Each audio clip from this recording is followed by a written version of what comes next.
Explorer finds a house deep underwater, but what he sees inside. The ocean had always been Ethan Blackwell's church. For 15 years, he had descended into its depths, mapping forgotten territories and uncovering secrets that the sea had swallowed whole. But nothing, absolutely nothing, had prepared him for what he was about to find 300 feet below the surface of the Pacific. The morning had started like any other.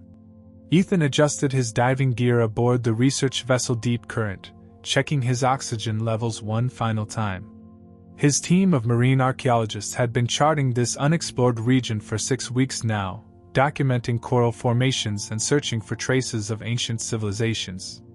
The sonar had picked up unusual structures the day before, geometric shapes that didn't match natural formations.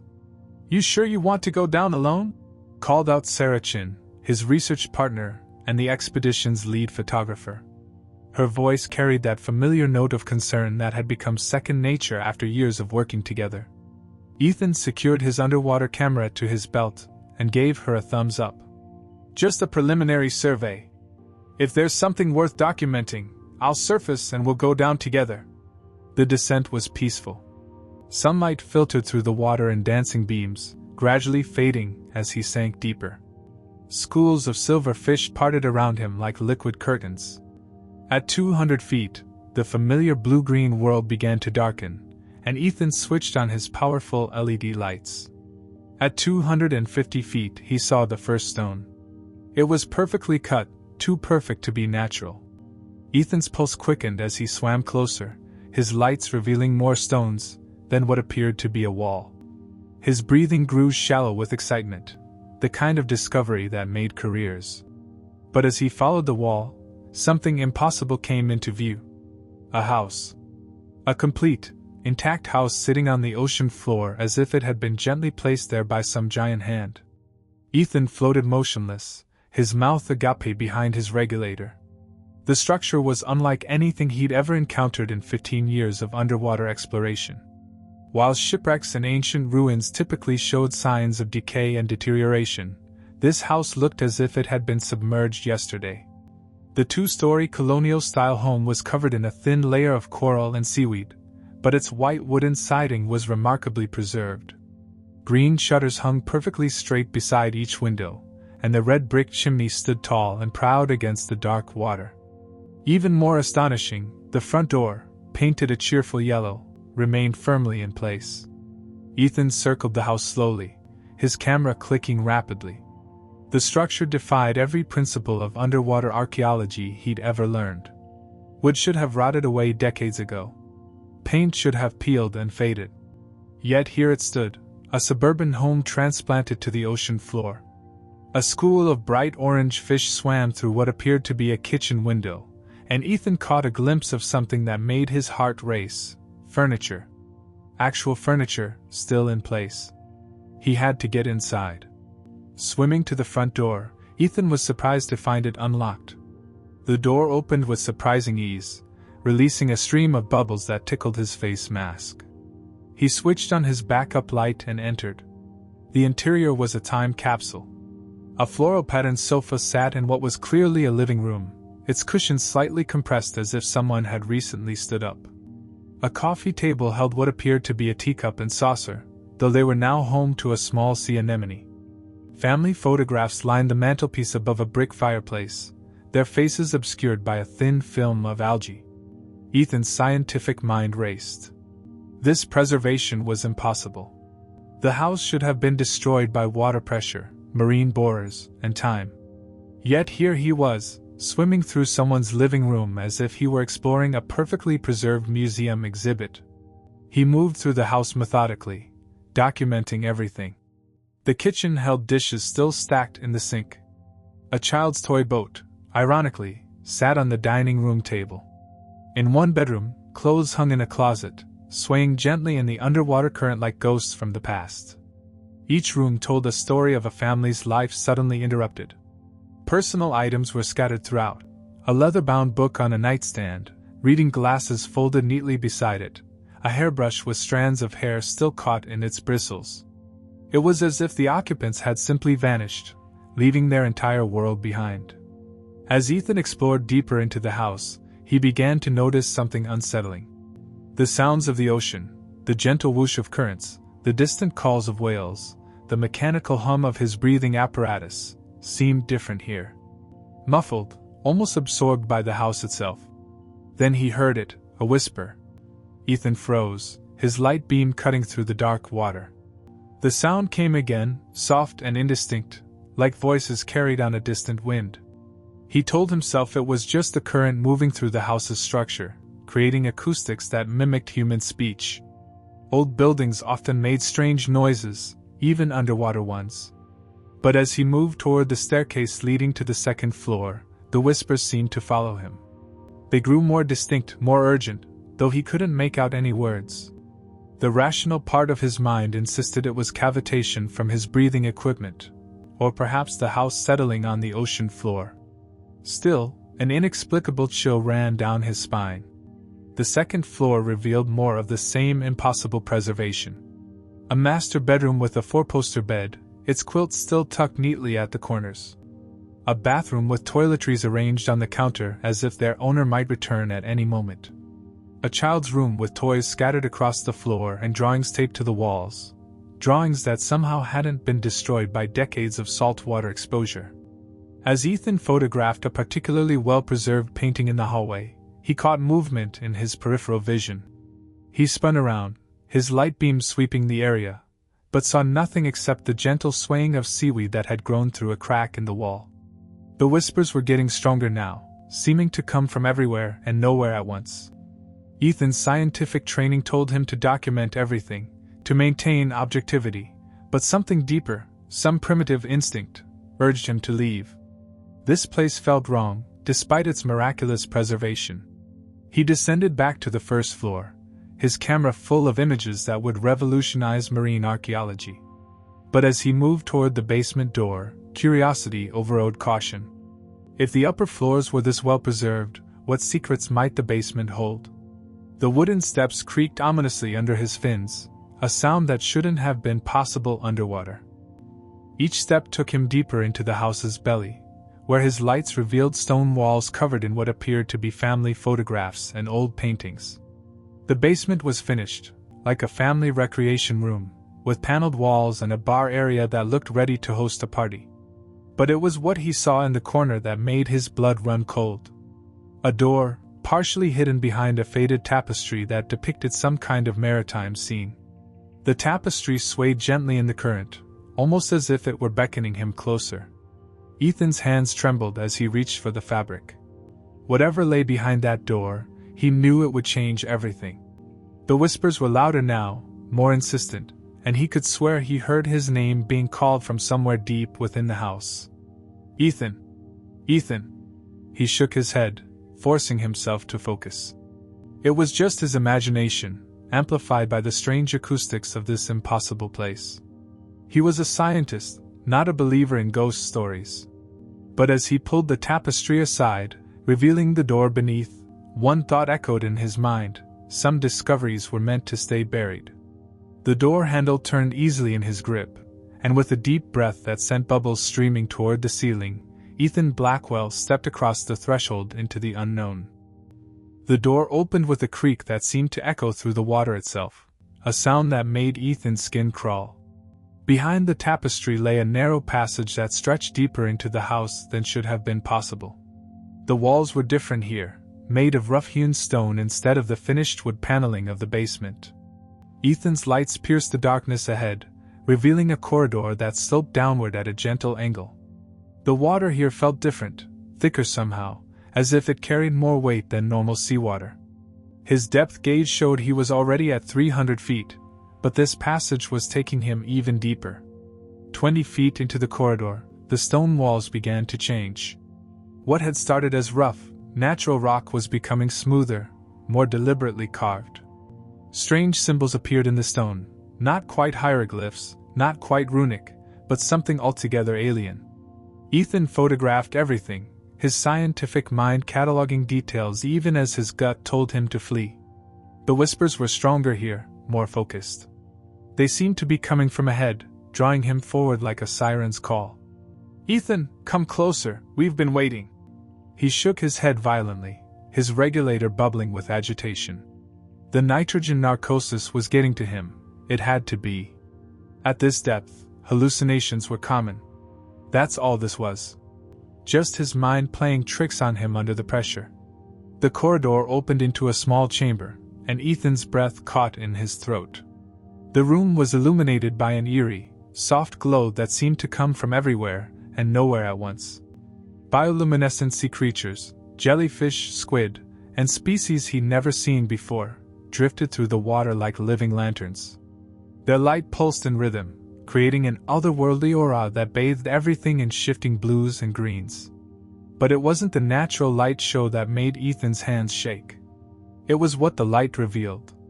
A vault. A treasure chamber that belonged in a pirate's wildest dreams.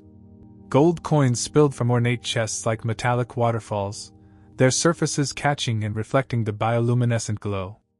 Elaborate jewelry hung from hooks on the walls, necklaces dripping with emeralds, diamond tiaras that sparkled like captured starlight, ruby bracelets that seemed to pulse with their own inner fire. Ancient artifacts filled every available space. Ceremonial daggers with jeweled hilts, golden chalices encrusted with precious stones, marble statues of unknown gods and goddesses.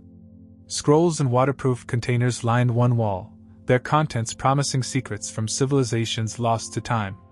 Ethan floated motionless in the center of the chamber, his camera forgotten in his trembling hands. This was beyond anything he'd ever imagined. The treasure of the Spanish Main, the lost gold of El Dorado, the riches of Atlantis itself, none of the legends came close to what lay before him. He swam closer to examine the artifacts, his scientific training overriding his shock. The craftsmanship was extraordinary.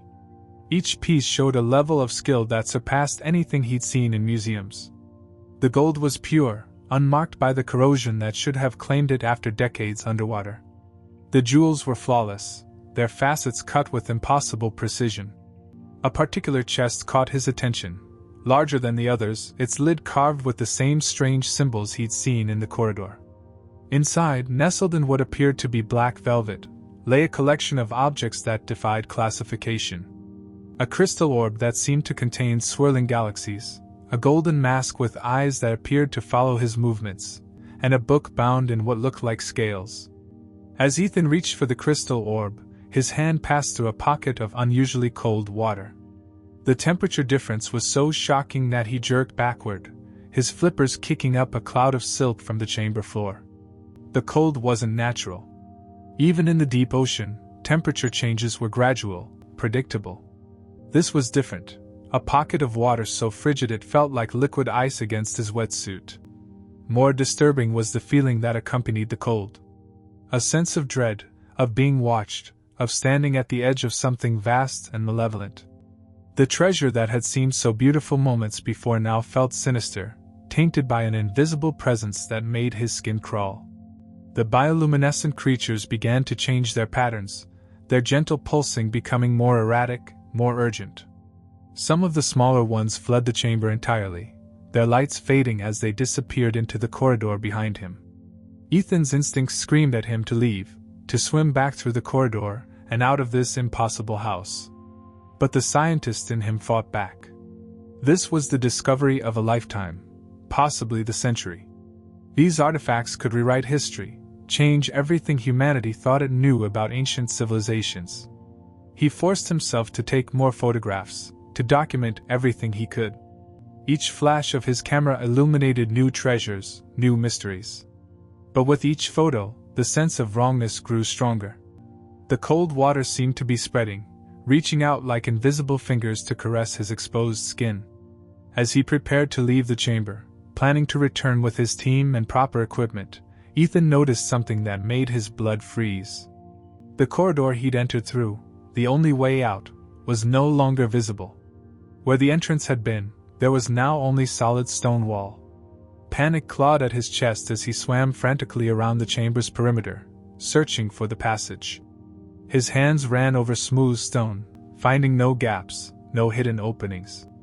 The symbols on the walls seemed to pulse with their own dark light, and the whispers grew louder, more insistent. "Welcome, Ethan. Welcome to our home. You've found what you were looking for. The chamber was a trap. The treasure was bait. And he had swum directly into the jaws of something far older and more dangerous than he could have imagined. The bioluminescent creatures flickered once more, then went dark, leaving Ethan alone in the crushing blackness with only his lights and the growing certainty that he was no longer alone. Ethan's breathing came in short, panicked bursts, each exhalation creating a stream of bubbles that rose toward the chamber's ceiling like silver prayers. His hands pressed against the stone wall where the entrance had been, feeling desperately for any crack, any hidden mechanism that might reveal the passage. Nothing. The stone was smooth, cold, and utterly solid. "This is impossible," he whispered into his regulator, the words lost in the water. Stone walls didn't simply appear. Passages didn't vanish. There had to be a logical explanation, a hidden door, a trick of the light, something his panicked mind had missed. But even as he told himself this, Ethan felt the chamber begin to change around him. It started as a subtle vibration, so faint he thought it might be his own trembling. Then the floor beneath his fins began to shift, not violently, but with a slow, deliberate movement that sent clouds of disturbed silt swirling through the water. The treasure chests groaned softly as they settled into new positions, and the hanging jewelry swayed in patterns that had nothing to do with ocean currents. The whispers returned clearer now, speaking words in a language that sounded ancient beyond measure. "Ethan, you cannot leave! You are part of us now, part of the house." He spun around, his lights cutting through the murky water, searching for the source of the voices. The bioluminescent creatures had returned, but they were different now, larger, more aggressive in their movements. They pulsed with a harsh, white light that hurt his eyes and cast twisted shadows on the chamber walls. The temperature plummeted. Not gradually, but all at once, as if someone had opened a door to the void of space. Ethan's wetsuit, designed for deep water diving, suddenly felt inadequate. The cold penetrated through the neoprene, seeping into his bones with fingers of ice. Then the chamber began to stretch. Ethan watched in horror as the walls expanded outward, the ceiling rising higher, the floor extending in directions that shouldn't have existed. The treasure chamber was becoming something else, a vast hall with passages leading off in all directions. Corridors that definitely hadn't been there moments before. "No, no, no," Ethan muttered, his voice echoing strangely in the transformed space. "This isn't real. This can't be real." But it was real. Terrifyingly, impossibly real. He swam toward one of the new passages, hoping to find a way out, but as he approached, the opening twisted and curved, leading not to an exit but to another chamber filled with more treasure. He tried another passage, then another, each one changing as he moved through it, each one leading deeper into the house's impossible geometry. The whispers grew louder, more insistent. "Ethan! Ethan, you sought the treasure, now the treasure seeks you." The house was alive. That was the only explanation that made sense, even though it made no sense at all. The structure was responding to his presence, adapting to keep him trapped. The floors shifted beneath him, passages rearranged themselves, and walls moved with the slow, deliberate intelligence of a predator toying with its prey. As he swam frantically through the ever-changing maze, Ethan began to see things in his peripheral vision. Dark shapes that moved just beyond the reach of his lights. Shadows that seemed to have substance, that followed him from room to room with purposeful intent. The house was playing with him. Each time he thought he'd found a way out, the passage would curve back on itself, leading him in circles. Doorways would appear and disappear, rooms would rearrange themselves, and the whispers would grow more amused, more satisfied. "You cannot escape us, Ethan. We have been waiting so long for someone like you, someone who would appreciate what we have to offer." He found himself back in the original treasure chamber, though it was larger now, filled with even more riches. The gold coins seemed to multiply before his eyes, spilling from chests that had been empty moments before. New artifacts appeared on the walls, masks, weapons, jewelry that seemed to pulse with its own dark life. The house was showing off, displaying its power, demonstrating that he was completely at its mercy. Ethan's oxygen gauge showed he had less than 30 minutes of air remaining. Panic clawed at his throat as he realized the horrible truth. He was going to die here, trapped in this impossible place, surrounded by treasure that no one would ever see. But as despair threatened to overwhelm him, he saw something that made his blood run cold. In the far corner of the chamber, partially hidden behind a pile of golden artifacts, stood a figure. Not a shadow, not a trick of the light, but an actual person, or what had once been a person. The figure was tall, dressed in the rotting remains of what looked like diving gear from decades past. Its face was pale, almost translucent, and its eyes glowed with the same eerie light as the bioluminescent creatures. It raised one skeletal hand and pointed directly at Ethan.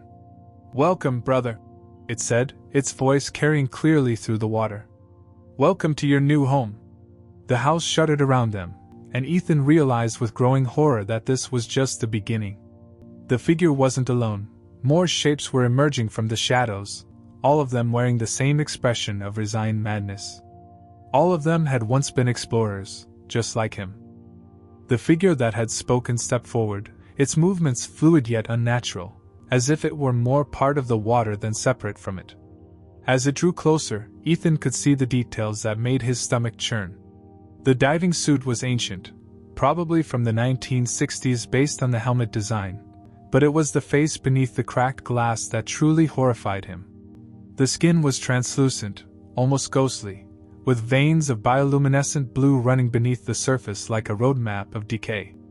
The eyes glowed with that same eerie light, but they held something that was disturbingly human: intelligence, awareness, and a deep, abiding sadness. "Don't be afraid," the figure said, its voice carrying through the water with impossible clarity. "The fear passes.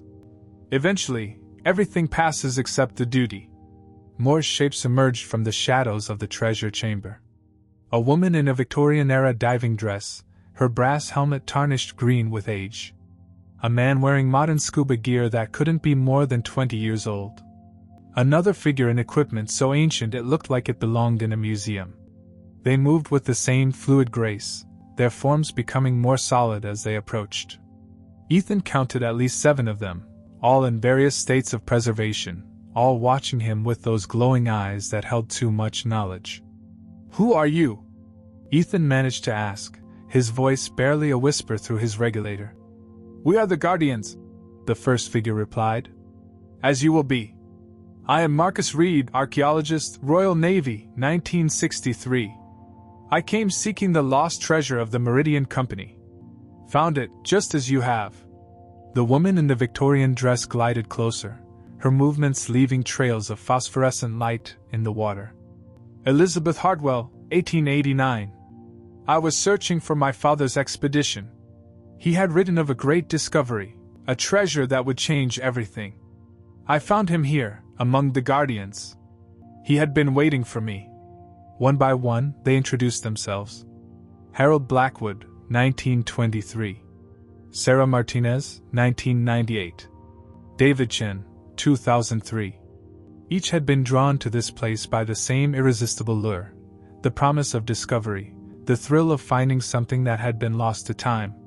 "You're all finished," Ethan said, the words feeling hollow even as he spoke them.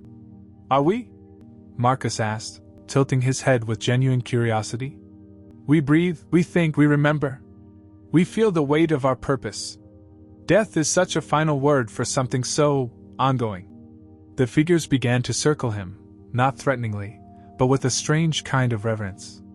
They moved like dancers in some underwater ballet, their forms shifting between solid and translucent, between human and something else entirely. "The treasure chose us," Elizabeth explained, her voice carrying the refined accent of her era. "Just as it has chosen you. We were explorers, seekers, people who understood the value of what lies hidden. The house recognized our worth." "The house?" Ethan asked. "The house is more than stone and wood," Harold said, his 1920s diving suit creaking as he moved. "It's a vessel, a container for something far older. The treasure isn't just gold and jewels, it's knowledge, power, the accumulated wisdom of civilizations that touch the divine." They began to communicate through more than just words.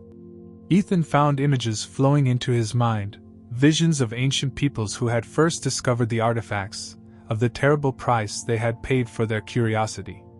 He saw the house as it had been above water, a normal family home that had become something else when the treasure was brought inside. The family that lived here, Sarah explained, her modern diving equipment looking almost mundane compared to the others. They were the first guardians. The house sank to protect the treasure, to keep it safe from those who would misuse it. But it needed caretakers, people who understood its true value. "You're not caretakers," Ethan said, backing away from the circling figures. "You're prisoners." "At first, yes," David admitted. "The transformation is difficult. The house must ensure you won't leave, won't reveal its location to the world above. But in time, you come to understand the honor of it. The privilege. I won't become like you," Ethan said, his voice growing stronger. "I won't be trapped here." The figures exchanged glances, and for a moment, their expressions showed something like pity. "We all said that," Marcus said softly. "I fought for days, weeks. Elizabeth lasted nearly a month before she accepted her fate. But the house is patient. It has all the time in the world." The chamber began to shift again, the walls pulsing with that same living rhythm. The treasure seemed to grow brighter, more alluring, as if responding to the conversation. "You feel it already, don't you?" Harold asked. "The connection. The house is inside you now, Ethan. It's learning about you, adapting to you. Soon you'll be part of its memory, part of its purpose." Ethan could feel it, a strange tingling in his limbs, a warmth that had nothing to do with water temperature. The house was claiming him, cell by cell, breath by breath. "There is another way," Elizabeth said suddenly, her voice dropping to a whisper. "One of us learned the truth. Left records. But the house, it doesn't like us to speak of it." The other figures turned to her sharply, their glowing eyes flickering with what might have been fear. "Elizabeth," Marcus warned. "The house is listening. It's always listening." But Elizabeth continued, her words rushing out like water through a broken dam. "Find the diary. Find Alaric's diary.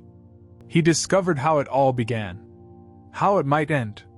The chamber shuddered, and the figures began to fade, their forms becoming translucent once more. "Remember," Elizabeth called out as she disappeared. "The diary holds the key.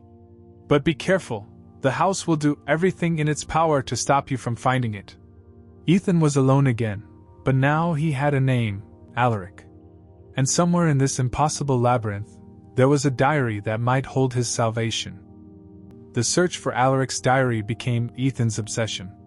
He swam through the ever-changing corridors of the house, his remaining air supply ticking away with each precious breath. The house seemed to sense his purpose, making the passages more complex, more confusing. Rooms appeared and disappeared, staircases led to nowhere, and doors opened onto solid walls. But Ethan had learned to read the house's moods. When he moved toward areas it didn't want him to explore, the whispers grew louder, more agitated.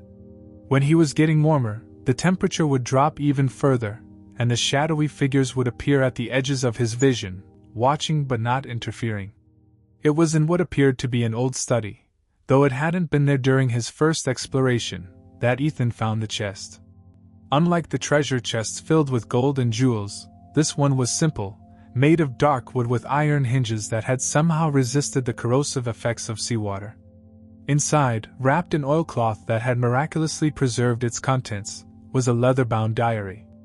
The cover was embossed with the name, Alaric Westbrook, in faded gold lettering. The moment Ethan's fingers touched the diary, the house shuddered violently. The walls pulsed with angry red light, and the whispers became screams of rage. But the diary remained solid in his hands, immune to the house's fury. He opened it to the first page, his underwater flashlight illuminating the careful handwriting within.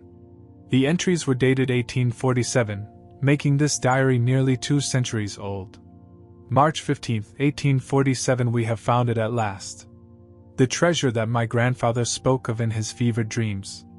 Captain Morrison was right. The coordinates in the old Spanish maps were accurate. The native guides led us to the temple, though their fear was palpable. They spoke of curses, of an ancient evil that guards the sacred objects. I told them such superstitions were nonsense. How wrong I was. Ethan's hands trembled as he turned the page. The handwriting became more erratic as the entries progressed. March 20th, 1847. The artifacts are beyond description. Gold and jewels, yes, but also objects that seem to defy natural law. A crystal that shows visions of the past. A mirror that reflects not your face but your soul. The natives called this place the Heart of the Deep Ones. A temple built by those who came before, those who knew secrets that mankind was not meant to know. We loaded everything onto the ship, ignoring the warnings of the tribal elders. They said the treasure was bound to its resting place, that removing it would bring doom upon us all. Morrison laughed at their fears. I wish now that I had listened. The entries grew darker, more desperate. April 2, 1847. The storms began 3 days after we left port. Unnatural storms that seemed to follow us wherever we sailed. The crew is growing restless, speaking of cursed treasure and demanding we throw it overboard. But I cannot. The artifacts call to me, whisper secrets that I must understand. April 5, 1847. Morrison is finished. The storm took him during the night, though the weather was calm. The crew found him in his cabin, his face twisted in terror, his eyes wide with visions of something unspeakable. The treasure room has grown cold, so cold that ice forms on the walls despite the tropical heat outside. April 8, 1847. The ship is sinking. The water pours in through cracks that repair themselves, as if the ocean itself is trying to reclaim what we stole. The crew has abandoned ship, but I remain. The artifacts won't let me leave. They have shown me the truth. They are not mere treasure, but the physical anchors of something ancient and terrible. The Deep Ones built this temple as a prison, not a treasure vault. Each artifact contains a fragment of their consciousness, their power. When the Spanish conquistadors found the temple, they unknowingly released these fragments into the world. The natives knew the danger, which is why they guarded the temple so carefully. April 10, 1847. The ship has settled on the ocean floor, but it lives. The artifacts have transformed it into something else, a new temple, a new prison. The family that lived in the house we used to store the treasure, they were the first guardians, transformed by proximity to the artifacts. Now they are part of the house itself, their consciousness merged with its purpose. I understand now why the natives were so afraid. The Deep Ones were not evil, but they were alien, their thoughts and purposes incomprehensible to human minds. They created these artifacts as a way to interact with our world, but the contact corrupted both species. The prison was built to contain that corruption. April 12, 1847. I am changing. I can feel the artifacts working on my body, my mind. The house whispers to me, tells me of the others who will come. Explorers, treasure hunters, archaeologists, all drawn by the promise of discovery. The house needs guardians, people who understand the value of what they protect. But I have found the weakness in the curse. The artifacts draw their power from a central source, the heart crystal, the first and most powerful of the Deep One's creations. It rests in the deepest chamber of the house, hidden beneath layers of protection. If the crystal is destroyed, the prison will collapse, and the fragments of consciousness will be scattered back to the void where they belong. The price of such an act is high. The house will fight to protect the crystal, and the destruction will likely collapse the entire structure. But it is the only way to break the curse, to free the guardians from their eternal duty. I have hidden the crystal's location in the final pages of this diary. May whoever finds this have the courage to do what I could not. The diary grew heavier in Ethan's hands as he read the final entries. Alaric's handwriting became increasingly shaky, documenting his slow transformation from explorer to guardian. The last entry was barely legible. The house has accepted me. I am part of it now, part of its purpose. But the knowledge remains, hidden in these pages. The heart crystal lies in the chamber beneath the foundation, protected by the house's deepest magic. Find it. Destroy it. End this curse before it claims another soul. Ethan closed the diary, his mind reeling. He had found the answer, but the solution was terrifying. To destroy the crystal meant facing the house's full fury, and probably dying in the process. But as he looked at his air gauge, less than 10 minutes remaining, he realized he was going to die anyway. The question was whether his death would mean something, whether it would free the other guardians from their eternal prison. The house seemed to sense his resolve. The walls began to pulse with malevolent energy, and the whispers returned, no longer seductive but filled with rage and desperation. "You cannot," the voices hissed. "You must not. The prison must remain. The fragments must be contained." But Ethan was already moving, the diary clutched to his chest, swimming deeper into the house's depths to find the heart crystal and end this nightmare once and for all. The house fought him every step of the way. Corridors twisted into impossible spirals, floors became ceilings, and walls pressed inward like the house was trying to crush him. But Ethan pressed on, following Alaric's detailed instructions from the diary's final pages. The heart crystal lay beneath the foundation, in a chamber that predated the house itself. His air gauge showed 3 minutes remaining. 3 minutes to find the crystal, destroy it, and somehow escape before his oxygen ran out. The odds were impossible, but he had come too far to give up now. The shadowy figures appeared again, but this time they were different. Instead of the calm, resigned guardians he had met before, these were desperate, frantic versions of themselves. They reached out to him with translucent hands, their glowing eyes filled with a mixture of hope and terror. "Don't do it," Marcus Reed pleaded, his form flickering like a broken television. "You don't understand what you're unleashing. The fragments, they've been contained for so long. If you release them, they'll scatter." Elizabeth Hartwell interrupted, her Victorian dress billowing in the supernatural currents. "Back to the void where they belong. We'll be free, Marcus. Finally free." The Guardians were splitting into factions, those who had accepted their fate and those who still yearned for release. Their conflict created a strange resonance in the water, and Ethan felt the house's attention divided between stopping him and managing its increasingly unstable guardians.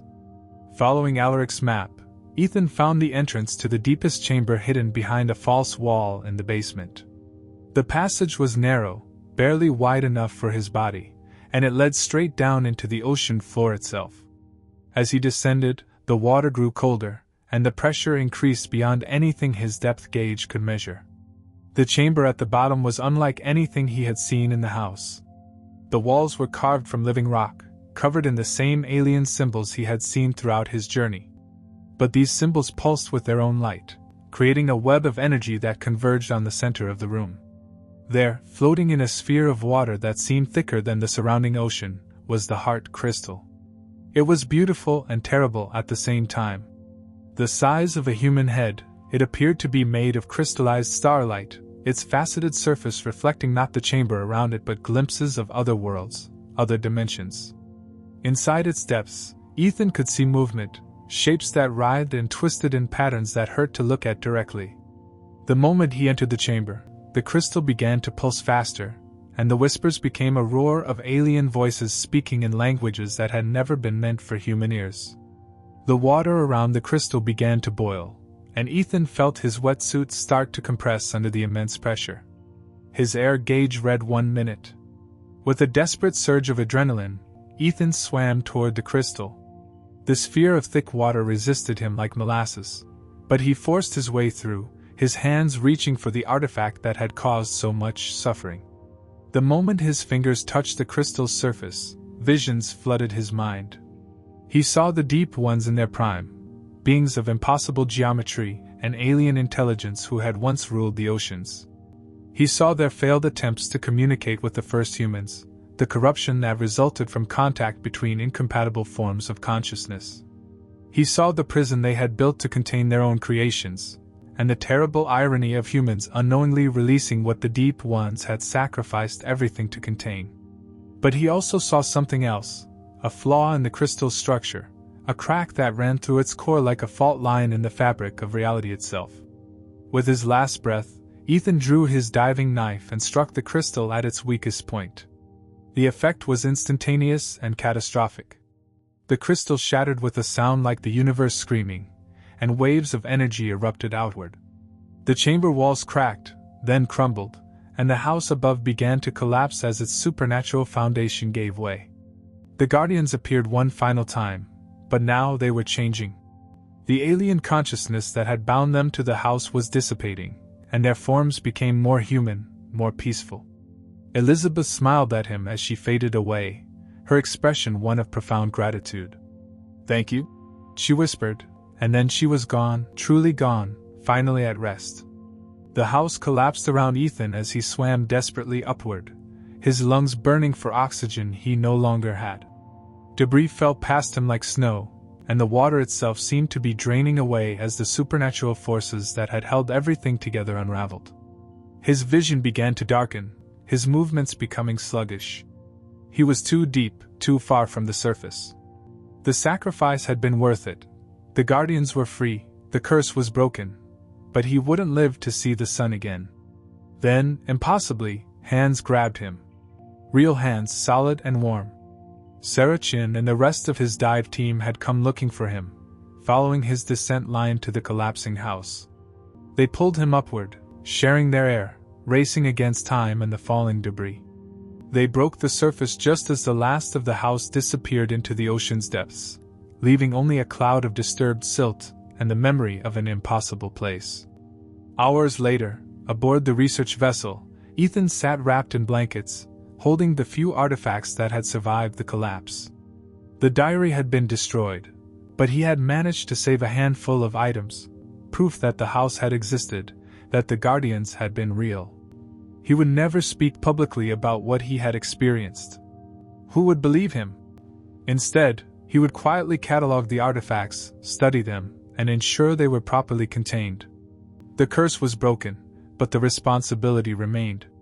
Sometimes, in his dreams, he could still hear the whispers of the Deep Ones, speaking of other prisons, other treasures hidden in the ocean's depths.